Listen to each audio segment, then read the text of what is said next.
نحط اكل، نكلي في الحمام، وهنحط برضك للزغاليل. يعني الزغاليل اللي فوق دول. تعالى يا عم تعالى اهو. اهو. اللي وجع قلبي اهو. اهو.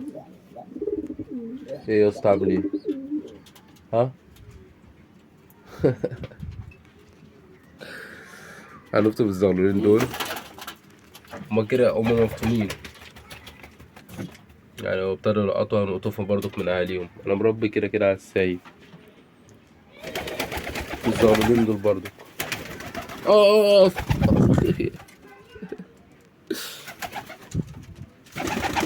الزغلولين برضك دول. اهو ده زرع جماعية. الزغلول الحديدي دول برضك ايه، هنقطفهم من اهاليهم. اقتربت صلاة العشاء. خليكم معايا. يبقى انا عندي النتاية دي مشكلة. عزة دي غالية على قلبي. على عز.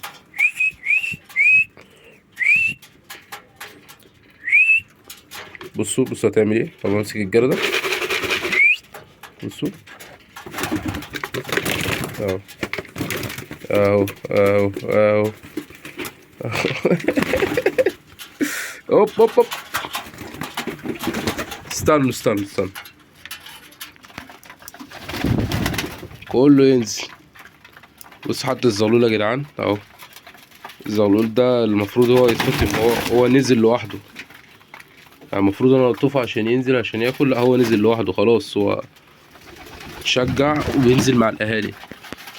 هو المفروض الميعاد الصح لقطف الزغاليل او فطم الزغاليل يعني من 25 ل30 يوم يكون الزغلول اصلا ابتدى يتشجع ويلقط ايه، ياكل ويلقط مع الاهالي. غير كده لو الزغلول مثلا ضعيف ولا حاجه ممكن ايه نساعده، مثلا نزق معاه مثلا ايه، نخشله ونزق معاه ناكله. غير كده الزغلول مثلا لو بسم الله ما شاء الله بيلقط لوحده وبيفرك وسط الزغاليل عادي. يعني الزغلول ده نزل اهو.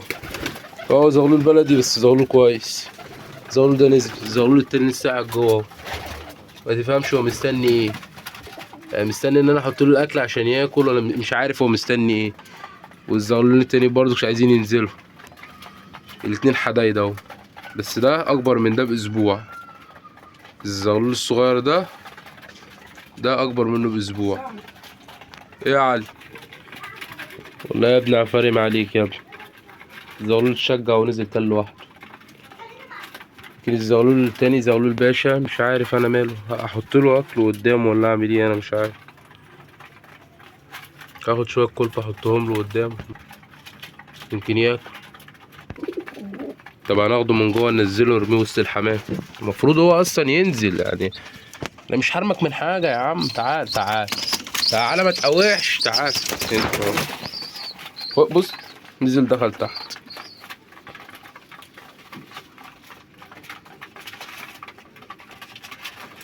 رغم ان اخوه نزل اهو. اخوه نزل يا جدعان وتشجع وكده. مش انا يا جدعان ابن بندق سميته مش خلاص. قررت اني واحد يعز عليا قال لي سميه مش فسميته مش خلاص. هو بيبرم السرير الحمام وبياكل. الله اكبر عليه. الزغلول التاني يعني بسم الله ما شاء الله الزغاليل كلها ابتدت تنزل. الزغلول الحديد اهو ده ماشي. والزغلول التاني الازرق جماعي جنبيه اهو. والزغلول الاسود التاني اهو. والزغلول التاني الحديد اهو التاني برضو. لكن الا الزغلول يعني مش عارف انا مش عارف اعمل له ايه.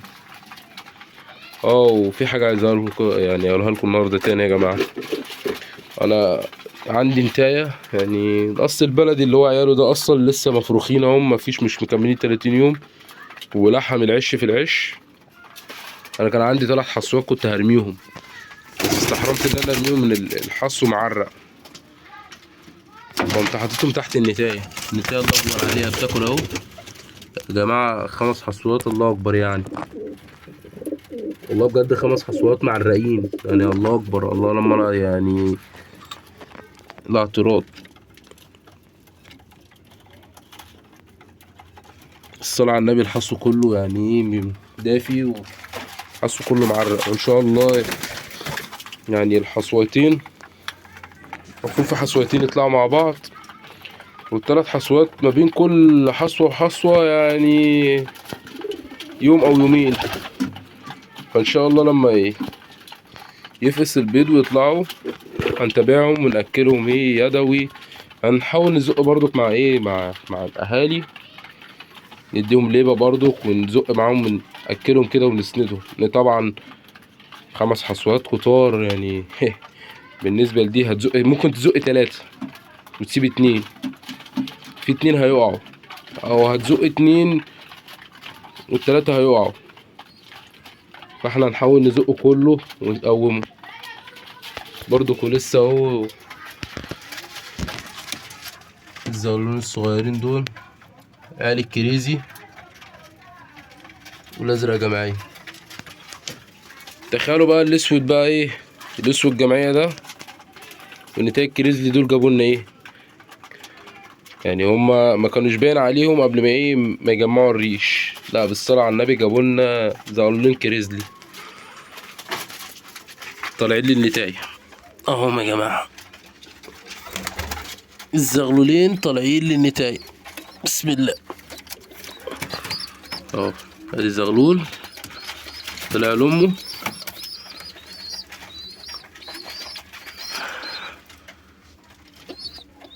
الزغلولين طالعين لامه. الصلاة على النبي يعني بصراحة اتبسطت لما لقيت الزغلولين طالعين لامهم كده كريزليات. لا انا حبيت الموضوع بصراحة، ومستنيين مربون. والطاجن اتحرك من مكانه، الطاجن اتحرك شوية، ربنا يستر. النتاية دي حنينة برضه، كوبوندو واخدها يعني، الحصويتين الحمد لله معرقين.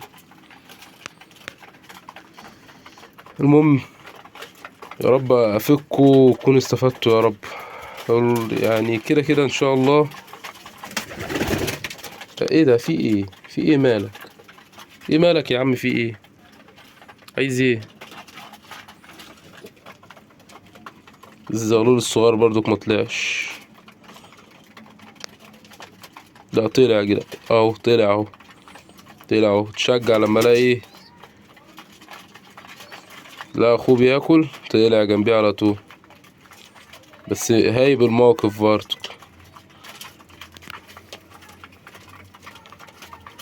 عايز يطلع العيش. يا ابني اصبر يا ابني، خليك مكانك. وبيلقط مع اخوه.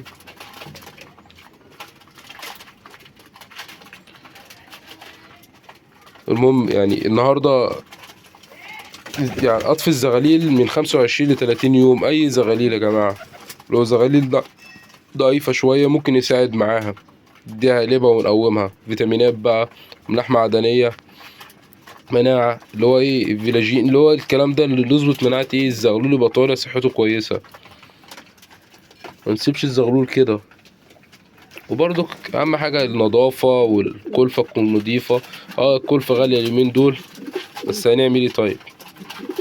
يعني انا صفيت كل الحمام اللي كان عندي في العيون دي، كل البيبان دي فاضيه، مفيش يعني، كل ده فاضي، مفيش الا كام قص، والباقي الزغاليل اللي طالعه.